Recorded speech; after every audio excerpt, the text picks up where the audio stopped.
Nama saya Ida Nur Aini dengan NIM B0519020. Saya Aprilia Eka Priyatini, NIM B05190007. Saya Putri Widya Panesti, NIM B0519047. Di sini saya akan menjelaskan mengenai jurnal problematika dalam bahasa Arab Fusha dan bahasa Arab Amiyah. Di awal mulanya itu yang pertama, di zaman jahiliyah atau pra-Islam, masyarakat itu memiliki berbagai macam dialek akibat perbedaan tempat tinggal dan kebutuhan sosial budaya di masing-masing kabilah. Nah, di zaman pra-Islam itu masyarakat mengenal yang namanya stratifikasi kefasihan bahasa. Nah, kabilah yang dianggap paling fasih itu adalah kabilah Quraisy yang dikenal dengan surat Al-A'raf atau pusatnya masyarakat Arab.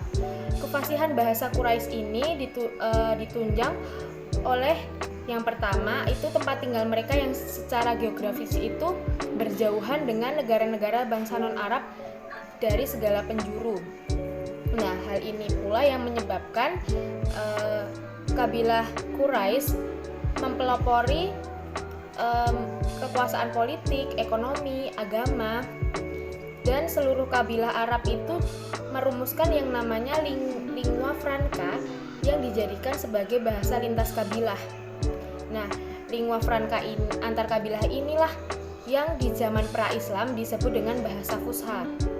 Meskipun demikian, dialek-dialek kabilah masih diakui keberadaannya dan tidak disebutkan lahan atau penyimpangan bahasa. Jadi dialek-dialek kabilah itu masih tetap ada, namun apabila berbicara dengan kabilah lain mereka menggunakan lingua franca yang disebut bahasa Fusha ini. Kemudian setelah datangnya Islam, masyarakat Arab itu lebih suka menggunakan bahasa Fusha yang digunakan oleh Al-Quran dan hadis Nabi dalam rangka makin memperkokoh persatuan antar mereka. Sejak zaman Nabi Muhammad dan para sahabatnya Khulafaur Rasyidin telah terjadi fenomena lahan, yaitu penyimpangan bahasa yang dalam bentuk paling sederhananya adalah kesalahan dalam i'rab. Kemudian sejak dilakukannya ekspansi Islam keluar Jazirah Arab, menyebabkan masyarakat Arab ini sering berinteraksi dengan orang-orang Ajam atau orang-orang non-Arab. Nah, interaksi mereka ini menyebabkan penyimpangan bahasa itu semakin meluas.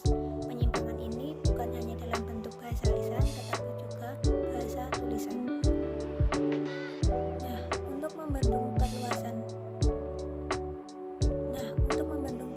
bahasa ini, maka dicetuskanlah ilmu nahwu. Tetapi ternyata ilmu nahwu ini tidak cukup untuk membendung perkembangan lahan. Kemudian akibatnya lahirlah dialek-dialek baru yang kemudian disebut dengan bahasa Amiyah yang memiliki kaidah-kaidahnya sendiri. Pada zaman modern, di dalam masyarakat Arab, gejala diklosia ini menjadi hal yang harus diterima. Dengan adanya dua ragam bahasa Arab yang memiliki perbedaan yang cukup signifikan, sehingga menimbulkan berbagai masalah dalam berbagai bidang. Karena bahasa Amiyah itu dianggap lebih mudah, lebih fleksibel, dan lebih aktual dibanding dengan bahasa Fusha, maka timbullah seruan untuk menggunakannya dan untuk meninggalkan bahasa Fusha. Nah, tetapi seruan ini memperoleh perlawanan sengit dari sebagian masyarakat, bahkan jumlahnya itu lebih besar yang mendukung pelestarian bahasa Fusha sebagai bahasa agama dan bahasa persatuan.